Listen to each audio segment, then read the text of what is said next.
T'es-tu déjà mal comporté enfant et tes parents t'ont puni pour que tu apprennes la leçon? En général, on suppose que lorsque l'on commet une faute, une offense ou un délit, on reçoit une punition appropriée. Que ce soit par nos parents, nos professeurs ou la loi, la société nous apprend à bien nous comporter en nous faisant craindre les conséquences que nous pourrions subir à cause de nos actes. Cependant, au Moyen-Âge, ils savaient vraiment comment motiver les gens à se conduire correctement. Oublie la fameuse claquette de maman ou le fait de ne pas sortir pendant 1 mois pour t'amuser avec tes amis. En Europe médiévale, les châtiments étaient si exemplaires qu'ils étaient conçus non seulement pour que le condamné paie pour ses actes, mais aussi pour décourager les autres de l'imiter. Et quand une personne osait défier les pouvoirs en place, elle recevait une condamnation destinée à briser son corps et son esprit. Violent, cruel et sadique ne sont que quelques-uns des nombreux et terribles adjectifs que l'on peut utiliser pour décrire certaines de ces pratiques menées par des nobles, des rois et même l'Église. Alors, si tu n'as pas l'estomac trop fragile, je t'invite à rester jusqu'à la fin de ce top 10 des pires châtiments au Moyen-Âge. Imagine un instant que n'importe qui puisse venir là où tu es pour t'offenser, t'humilier, voire t'attaquer. C'était le concept derrière la pilori ou le carcan, un instrument médiéval destiné à exposer le prisonnier au ridicule public. Un peu comme les réseaux sociaux aujourd'hui, le pilori était une colonne en pierre ou en bois, placée dans des lieux visibles comme les places ou les croisements sur les routes. Il servait à attacher les condamnés pour des délits mineurs comme l'adultère, l'escroquerie ou la fraude, les petits vols, la désobéissance à l'autorité ou tout autre comportement que l'Église et la loi considéraient comme immoral. Par exemple, dans Le Cœur d'un chevalier, Heath Ledger est condamné au pilori pour avoir usurpé l'identité d'un noble. Comme montré dans le film, une fois que le condamné était immobilisé par des chaînes et des menottes aux mains et au cou, les gens pouvaient venir se vanter de leur supériorité morale en se moquant de lui. L'objectif principal était que les citoyens humiliaient le condamné autant que possible, non seulement en lui criant des insultes, mais aussi en lui crachant dessus ou en lui lançant des objets. Souvent, ceux chargés de faire respecter la loi estimaient que la seule humiliation ne suffisait pas, donc le condamné pouvait recevoir des coups de fouet, subir des mutilations des oreilles ou être marqué au fer rouge. Tout cela était fait non seulement pour punir le criminel, mais aussi pour faire comprendre au reste de la population qu'il ne fallait pas l'imiter. Et apparemment, cela marchait très bien, car l'usage du pilori s'est étendu jusqu'aux colonies espagnoles en Amérique, où la présence de ces colonnes indiquait que la ville avait le statut de villa ou de cité. Mais si tu trouves que te faire humilier publiquement, cracher dessus, frapper et même mutiler est une punition plutôt douce, attends de voir les méthodes suivantes. Au Moyen Âge, les autorités considéraient souvent que l'humiliation publique n'était pas une punition suffisante, surtout si elle ne durait qu'un temps. Dans certaines régions de l'Europe, les autorités politiques et religieuses utilisaient le fer rouge comme méthode de torture et de châtiment contre ceux qui commettaient des crimes tels que l'hérésie, la trahison ou le vol. De nombreux bourreaux se spécialisèrent dans cette technique pour extorquer des confessions, en brûlant des blessures ouvertes. Mais les autorités comprenaient aussi la grande valeur de marquer une personne pour l'humilier à jamais. Si le condamné au pilori espérait que son humiliation s'arrêterait à sa libération, celui qui était marqué au fer rouge portait sa honte partout où il allait. Cela devint très populaire car, tu sais, les humains aiment bien pointer la paille dans l'œil du voisin. Oui, une marque au Moyen-Âge te suivait partout, bien plus que de vieux tweets.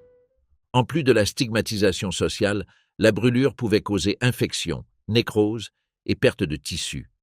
Et bien sûr, une douleur intense pouvant persister même après le retrait du fer. Comme la plupart des châtiments médiévaux, ces marques servaient d'avertissement et furent beaucoup utilisées en Europe, notamment chez les Allemands et les Français, qui les employaient pour prévenir la criminalité en brûlant faussaires et escrocs. Qu'en penses-tu? Serait-ce une bonne idée aujourd'hui de marquer les coupables pour avertir les citoyens honnêtes? Donne-nous ton avis dans les commentaires pendant que nous continuons ce top. Les historiens et intellectuels disent que l'invention de la roue au néolithique a changé le monde et le développement futur de l'humanité. Cette invention a facilité le travail et les déplacements, et a eu un impact social et économique dans l'histoire de la civilisation. Mais alors, qu'avait en tête la personne qui a eu l'idée de transformer ce génial outil en un des pires instruments de torture jamais connus? La cruelle roue était un instrument de torture et de punition pour les crimes comme la trahison et le meurtre aggravé. Elle était utilisée en complément de la peine capitale, ce qui a du sens, car après avoir subi ce supplice, le corps du condamné ne servait plus à grand-chose. La torture commençait par attacher le condamné à un banc ou une croix pour faciliter l'accès à ses membres. Ensuite, le bourreau frappait avec une barre de fer tous les os et articulations, sauf ceux de la tête. Mais cela se faisait selon un plan précis, afin d'éviter que le condamné meure d'une hémorragie interne. Le but était de plier et disloquer les membres de différentes façons. Une fois cette phase terminée, le condamné était placé sur la roue de façon tellement antinaturelle que ses jambes se pliaient vers le haut pour que ses chevilles touchent sa tête. Puis la roue était fixée à un axe planté dans le sol, restant horizontale, avec le condamné agonisant dessus. Cette torture fut très utilisée en Europe, surtout en Suède, aux Pays-Bas, en Allemagne, en Italie, en Écosse et en France. Dans beaucoup de ces pays, la méthode variait pour infliger plus d'horreur, comme en France. Dans la version française, les condamnés étaient étendus le long des rayons de la roue sur 2 poutres de bois solides. Le bourreau faisait tourner la roue et frappait les membres entre les poutres avec un marteau ou une barre de fer, brisant les os. Ce processus était répété plusieurs fois par membre jusqu'à ce que le bourreau reçoive l'ordre de porter 2 coups de grâce au thorax et à l'abdomen pour achever le condamné. Si cela ne suffisait pas, l'homme mutilé pouvait souffrir pendant des heures, voire des jours, dévoré vivant par les oiseaux. Continuons ce top de l'horreur médiévale avec le déchiquetage par chevaux, ou, comme on l'appelle souvent, l'écartèlement. Cette méthode barbare d'exécution fut utilisée longtemps par des peuples antiques comme les Égyptiens, Mamelouks, Assyriens et Mongols. Mais les plus célèbres pour cela furent les Huns, sous le commandement du fléau de Dieu, le roi Attila. En quoi consistait ce châtiment? La victime était attachée par les bras et jambes à 4 chevaux que l'on excitait pour qu'ils tirent dans des directions opposées. Le condamné subissait d'abord des entorses aux articulations, puis des dommages aux os, et enfin les membres se détachaient, laissant la personne mutilée. Tout ce processus était extrêmement douloureux et la mort était lente. Parfois, pour retarder la mort, les condamnés étaient attachés de manière à ce que les chevaux tirent plus fort sans provoquer une mort immédiate. Comment éviter ce châtiment? Ne pas commettre de crimes de haute trahison, ne pas assassiner un membre de la royauté et ne rien faire qui soit perçu comme une menace au pouvoir politique. Après la mort, les restes étaient exposés en public, comme toujours pour dissuader les autres de défier le gouvernement. Cela montrait le pouvoir absolu du souverain et la sévérité de sa justice. Un des cas les plus célèbres est celui de Robert-François Damien, un Français condamné à cette mort pour une tentative de régicide contre Louis XV. La tentative d'assassinat échoua, Damien fut capturé et après un long procès condamné à mort.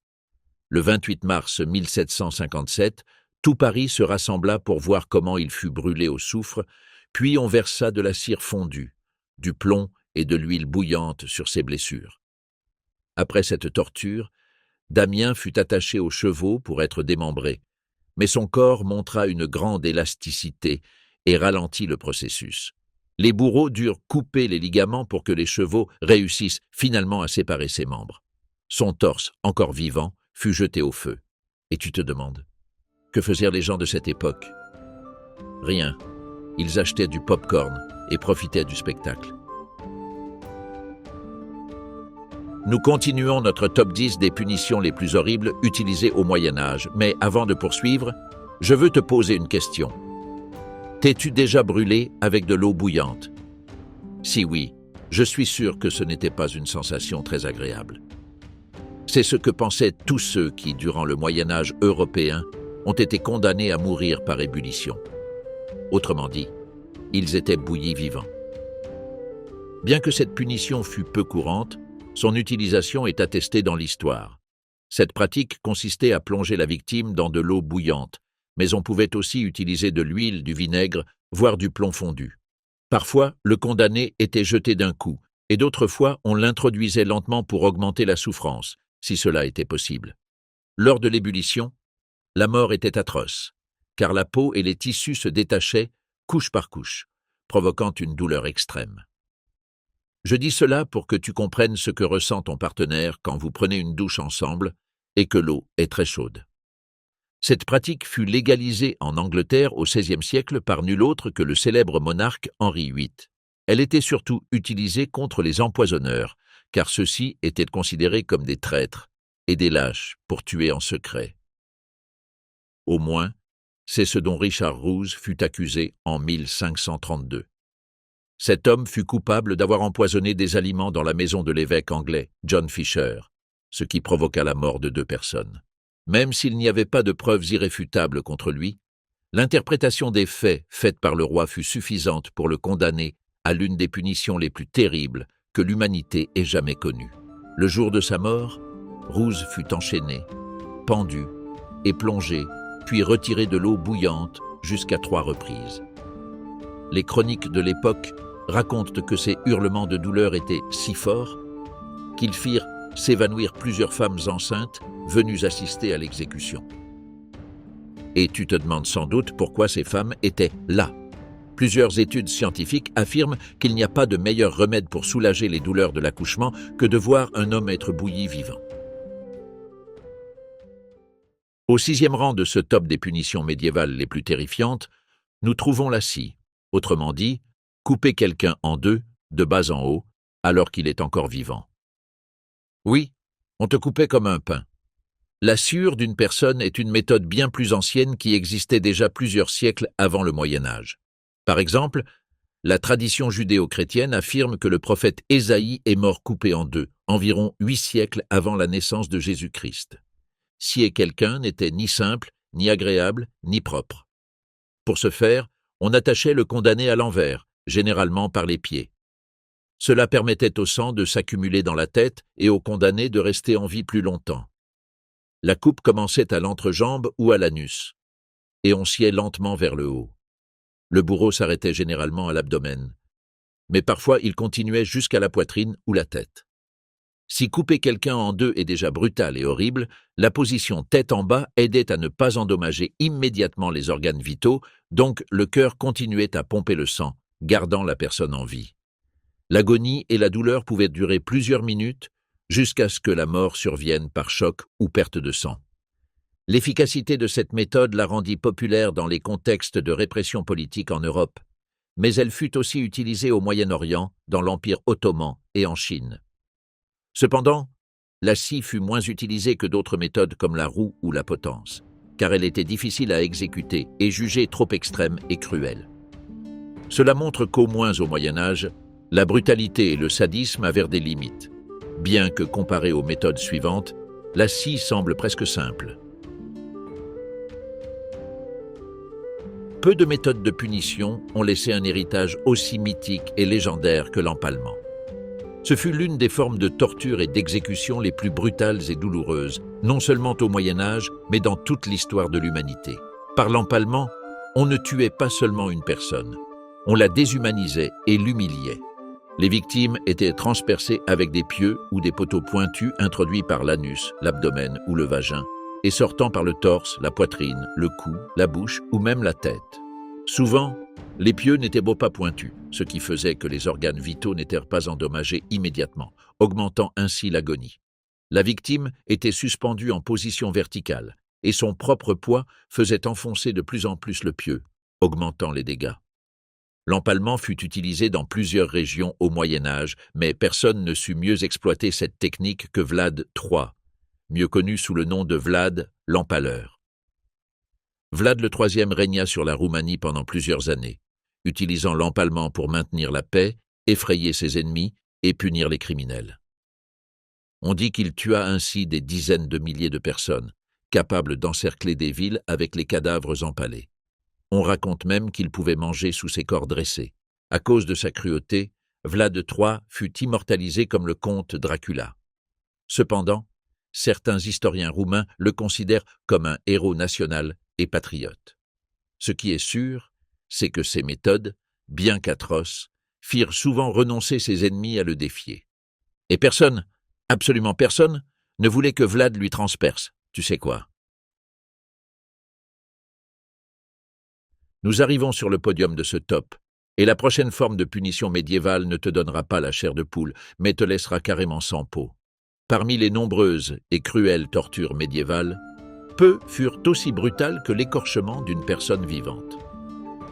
Écorcher un animal est une pratique courante lors de la préparation à la cuisson. Il semblerait que, il y a plusieurs siècles, quelqu'un ait pensé que si l'on pouvait écorcher un poulet ou une vache, on pouvait aussi écorcher un être humain. L'écorchement est une pratique si ancienne que les historiens ont pu la tracer jusqu'à l'Empire assyrien, presque 1000 ans avant Jésus-Christ. Mais l'écorchement fut aussi une torture utilisée par les Européens du Moyen-Âge pour punir les condamnés pour trahison, hérésie ou assassinat de figures religieuses ou royales. En Chine, la dynastie Ming l'employa comme punition contre la corruption et pour éliminer les ennemis de l'empereur. Comme pour écorcher un poulet, écorcher une personne n'était pas une tâche aisée et demandait que les bourreaux aient une certaine habileté au couteau. En général, on commençait par enlever la peau du visage, des bras et du torse. Tout le processus se faisait à vif, provoquant une douleur extrême à cause du grand nombre de terminaisons nerveuses dans la peau. Si le bourreau maîtrisait sa technique, l'écorché pouvait survivre plusieurs heures. La mort survenait généralement à cause d'infections, d'une défaillance systémique ou d'un choc hypovolémique dû à la perte de sang. Ensuite, le bourreau pouvait exposer la peau comme avertissement, un peu comme ce que faisait Ramsay Snow dans la série Game of Thrones. Au Moyen Âge, il pouvait arriver qu'une seule punition ne suffise pas à faire payer ses fautes aux condamnés. Il fallait donc combiner plusieurs punitions et tortures. Plus il y en avait, mieux c'était.